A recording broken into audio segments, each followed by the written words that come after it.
Welcome to Radar Chaos World Edition, release date April 2014. This is a basic tutorial that's going to explain some of the details of Radar Chaos that is required before you can really start playing. Those of you that have played my earlier Radar Chaos games should have no trouble following this tutorial. Let's click play and choose Los Angeles Airport, and we'll set the traffic rate to something low because I'm going to be busy talking. So here's Los Angeles sector, and let's start it off with an introduction to departures. Climbing off of Los Angeles' runway is Southwest 592, a Boeing 787. They're climbing through 500 feet. Their speed is 160 knots. And our job is to hover our mouse over the target and look and see where the aircraft's going. The blue line shows me that they want to use the northeast exit gate.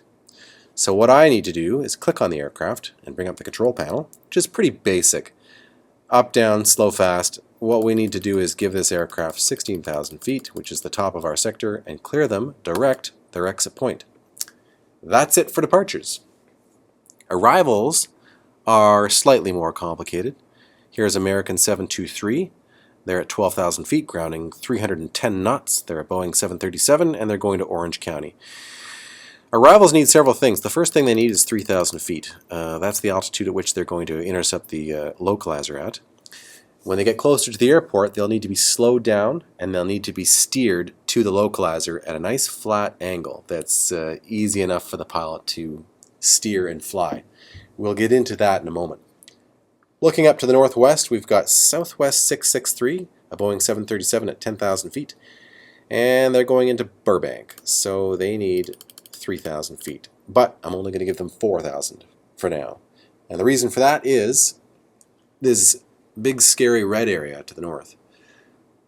The 40 means 4,000 feet is the lowest safe altitude that an aircraft can overfly. There's a mountain there, so we wait until this aircraft's clear of the red area, and then we tell it that it can continue descending down to 3,000 feet. Up to the northwest here, we've got a couple of overflights. Nothing is required of us for these flights. We simply let them trundle through our zone and we try our best to avoid them with other aircraft.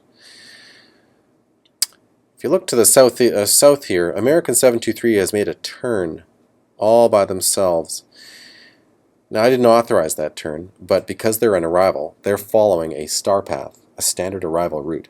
They'll fly that path without our input. These routes are here for us. They're here to help us.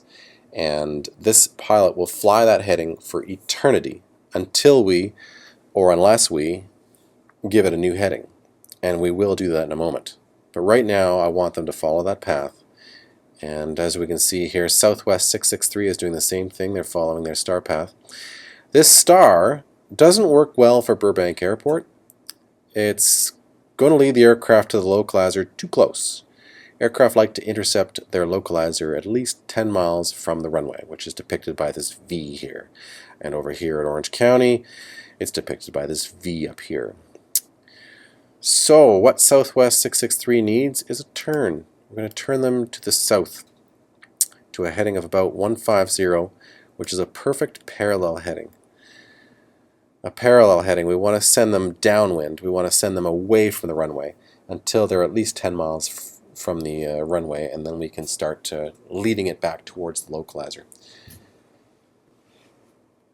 I'm watching this Southwest 592 departure very carefully. They're climbing through 7,200 feet and they are about to overfly some mountainous terrain where the lowest safe altitude is in fact 8,000. I have confidence that they'll outclimb that terrain just looking at the climb rate here. They're almost there. They've got 7,600 feet and climbing. But it's something to pay attention to. This Southwest 663 is going to be turned shortly towards the localizer, but they're still flying at 250 knots, so I will slow them down to 200 knots like I'm supposed to for arrivals.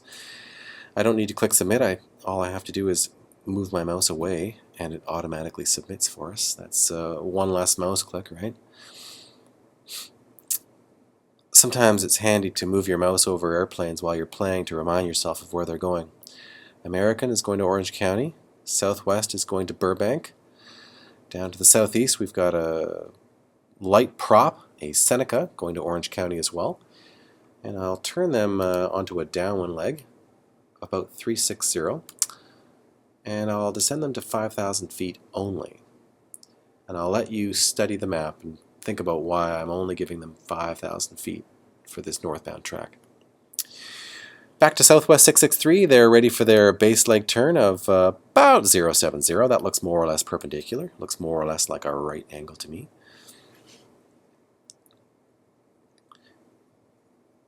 This American 723 needs a heading that will make them parallel the localizer for Orange County, so we'll turn them to about 010, just like that.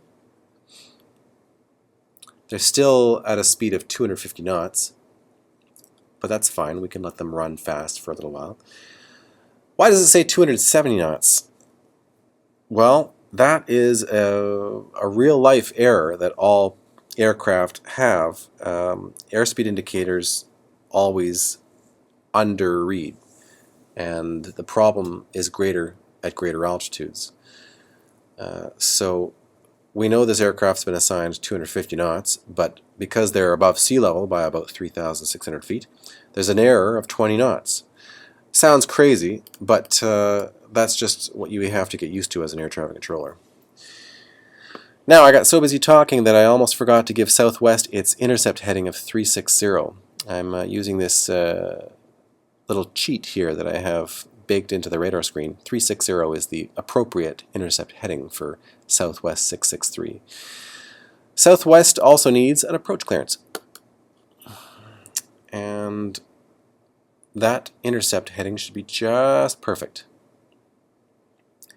This arrival has everything that it needs. It's got 3,000 feet. It's been assigned 200 knots. It's intercepted outside of the 10-mile V, and it has its intercept heading of 360. And it has its approach clearance. So there's lots of things to remember as an air traffic controller. Here we have another overflight. We don't have to do anything with them except avoid them.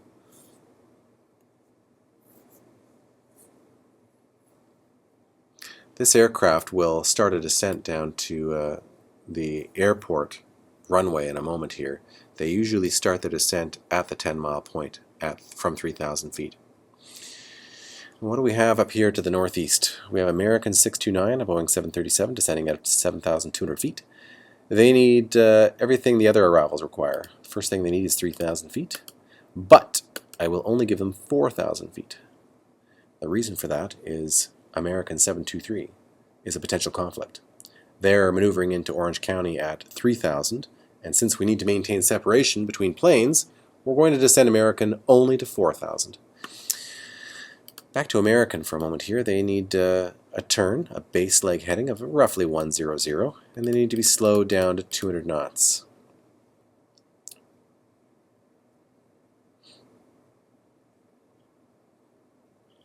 This American 629 can be slowed down as well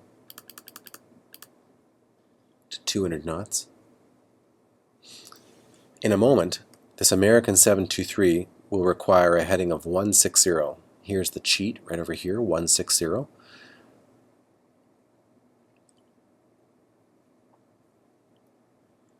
This 525 is going to intercept the localizer from the east side, but they have a problem. They're overflying terrain, so they will need to stay up quite high, very late. It won't be until they reach this point here will I give them a descent. So that's a bit unfortunate, but that's how it goes.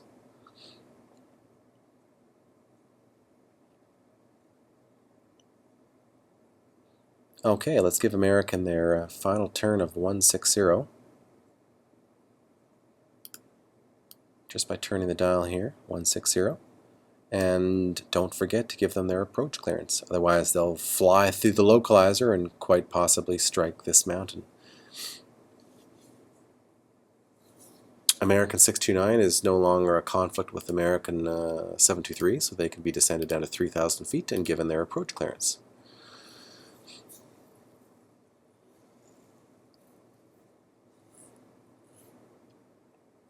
We have something else coming in from the southwest here.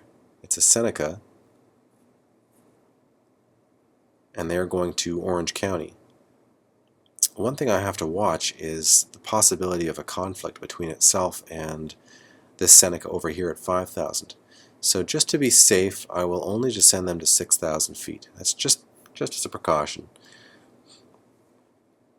We've got to keep our eyes moving here. I'm constantly mousing over airplanes, reminding myself of where they're going and checking to make sure that everything's been done. American 723, he's been given 3,000 feet like he's supposed to be. He's been given 200 knots. He's intercepting at a heading of 160 beyond the 10-mile point. And there's the supervisor telling me what an amazing controller I am.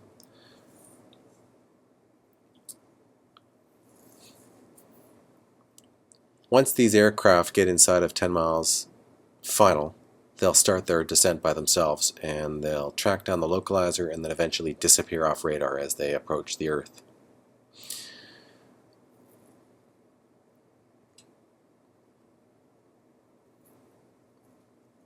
Having a good look at this potential conflict to the southwest here, it looks as though it's not going to be a conflict, but there's no hurry to get this Seneca down, so we'll just leave them at 6,000 feet just until these two aircraft are long gone. We've got another aircraft to the southeast here, Korean 958, 8,500 feet, 290 knots. It's an A320 Airbus. They're landing at Los Angeles, and they need a descent, so we will give them 4,000 feet. Why not 3,000? Well, let's look at this SID for Orange County. Departures come off automatically. We have no idea when they're coming. One could be rolling down the runway right now as we speak, and they're going to fly this SID, this Standard Instrument Departure, which is a heading of 250 up to 3,000 feet. So if at any moment a plane's going to leap off of Orange County climbing to 3,000, I don't want Korean to be in their face. So I'm going to stop Korean's descent at 4,000. So I've built in some separation. This here is airspace that is to be protected for the possibility of a departure, if that makes any sense. I'm avoiding an airplane that may or may not be there. So how are we looking to the southwest here? Looking quite good. This airplane will automatically turn at the elbow here, but my eyeballing skills tell me that it's going to be okay. So I'm going to give them their final descent down to 3,000 feet. I'm getting ready to turn this Seneca towards the localizer in Orange County.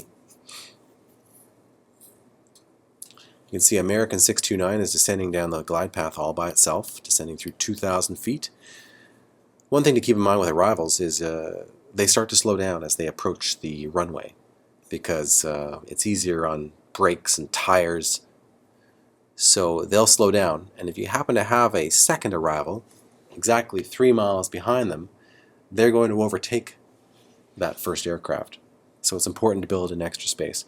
Okay, to the northeast here, this Seneca is clear of terrain. We can descend them down to 3,000 feet. I won't turn them towards the localizer yet because I feel that they would be too high for that. So I'll continue to run them northbound for another mile or so. Here's Korean 958, and they've made the turn all by themselves. And I don't see anybody coming off of Orange County. I think it's going to be okay. I'm going to continue to descend them down to 3,000. And I mustn't forget to slow them down to 200 knots, like we do for all arrivals. Okay, let's give this 525 their base leg turn, roughly 290. What will their intercept heading be? I'll use the cheat. It's going to be 220. So in a moment here, they're going to get a heading of 220 as their intercept.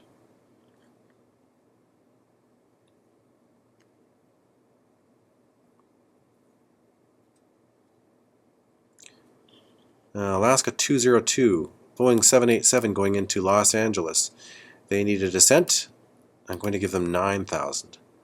Only 9,000, because I have a Seneca flying across its path, and I don't feel confident that I'd be able to keep them apart necessarily. So I'll build in some separation. Alaska only gets 9,000 because the Seneca is flying underneath it at 8,000. Okay, back to this 525. We'll give them their intercept heading of 220 and give them their approach clearance. I think I gave that too late. I think this aircraft is actually going to blow through the localizer just slightly. We'll find out in a moment. If the supervisor pops his head up and gets angry at me, we'll know that I'd done that too late.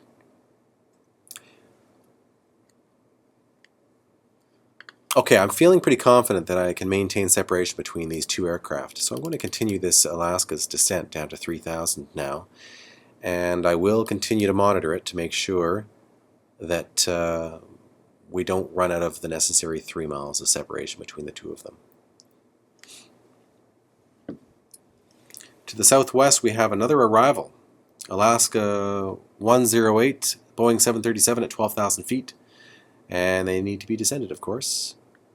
I'm not going to give them 3,000 though, I'm going to give them 4,000, and the reason is because they are rapidly overtaking this Seneca that is at 3,000. If this Seneca is at 3,000, I don't want this 737 also at 3,000. I'm going to stop the Alaska at 4,000. Let's have a look at this conflict that I've got going on here to the over Los Angeles right now. The Seneca's at 8,000, and this Alaska flight is descending out of 7,700 feet quite lazily. I'm rapidly running out of something. I need to maintain 3 miles or 1,000 feet between the two of them.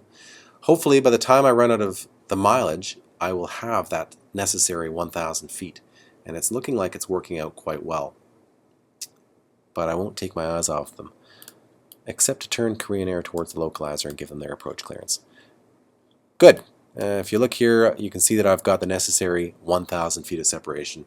Alaska 202 is at 6,800 descending, and 826 is at 8,000 still, so hardly a catastrophe. Korean Air 958 is making their turn towards the localizer. They're at 3,000, they're at 200 knots, and they have the 280 heading, and they have the approach clearance. And I can always tell because all I see is the option to cancel the approach clearance. In a moment here, the supervisor should pop his head up and tell me what a great job I'm doing. There we are. He says a nice intercept. It's true, I really am a fantastic air traffic controller. How about that? That's about all I wanted to show you with this tutorial. I'm going to come out with a more advanced tutorial for you shortly, something that the experienced players can watch. I won't be doing as much talking because I'll be quite busy controlling, but hopefully this has given you a taste, and hope you got something out of this, and I hope you enjoyed it. Thank you very much for watching.